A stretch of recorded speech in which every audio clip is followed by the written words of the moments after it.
નમસ્કાર, આપ જોઈ રહ્યા છો નેશન પ્લસ ન્યૂઝ. હું છું આપની સાથે હેતલ ભગત. સદગુરુ કબીર સાહેબનો 625મો પ્રાગટ્ય મહોત્સવ નિમિત્તે વડોદરા શહેર પોલો ગ્રાઉન્ડ ખાતેથી રેલીનું આયોજન કરવામાં આવ્યું હતું. કબીર પ્રાગટ્ય દિવસ ધરતી પર પરમાત્મા કબીર સાહેબના પ્રાગટ્ય પ્રસંગે ઉજવવામાં આવે છે. ભગવાન કબીર સાહેબ ભારતમાં ઉત્તર પ્રદેશના કાશીમાં લહરતારા તળાવમાં કમળના ફૂલ પર અવતરિત થયા હતા. નેરુનીમાં તેમને ત્યાંથી ઉઠાવીને ઘરે લઈ ગયા હતા, જેઓ તેમના પાલક માતા પિતા કહેવાયા. લોકવેદનાના કારણે કબીર પરમેશ્વરજીને સમગ્ર વિશ્વ એક વણકર કવિ કે સંત માને છે. પવિત્ર વેદ પણ કબીર પરમેશ્વરની મહિમા ગાય છે.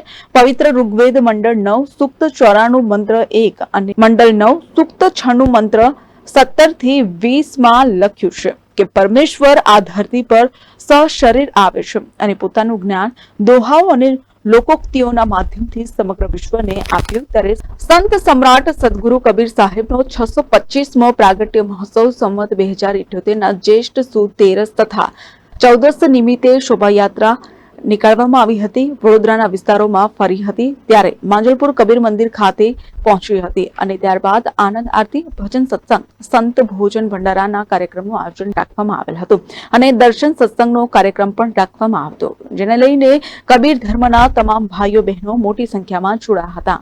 અમારા સદગુરુ કબીર સાહેબનો પ્રાગટ્ય દિવસ છે. એ નિમિત્તે અમે શોભાયાત્રા રાખી છે શહેરમાં. અને સદગુરુ કબીર સાહેબનો પ્રાગટ્ય દિવસ આમ તો કાલે છે, પણ આજે શોભાયાત્રા છે ને કાલે આરતીનો કાર્યક્રમ છે. સદગુરુ કબીર સાહેબ આ સંસારમાં માનવ એકતાનો સંદેશ આપ્યો અને એમને અંધશ્રદ્ધા પાખંડ બધાને દૂર કરી અને સત્યનો ઉપદેશ આપ્યો. એવા સદગુરુ કબીર સાહેબની શોભાયાત્રા આજે અમે રાખી છે અને સાથે સાથે અમે એમની સાખીઓ શબ્દોનો પ્રચાર થાય, પ્રસાર થાય એના માટે ચોપડીઓ પણ અમે ભેટમાં આપવાના છે, જે સાખીઓની છે. અને બધા ભક્તો ભેગા મળીને સાહેબના આજે પ્રાગટ્ય દિવસ નિમિત્તે શોભાયાત્રા કીર્તિસ્તંભથી ચાલુ કરી ન્યાય મંદિર થઈને માજલપુર અમારા ગામમાં વાડીમાં જશે. કેમેરામેન નવનીત પરમારની સાથે Satyam Nevajkar, nation plus news, Vadodara. સમાચારોના સતત અપડેટ મેળવવા માટે અમારી નેશન પ્લસ ન્યૂઝની યુટ્યુબ ચેનલને સબસ્ક્રાઇબ કરો, બેલ આઇકન દબાવો અને જોડાયેલા રહો ફેસબુક, ઇન્સ્ટાગ્રામ અને ટ્વિટર પર.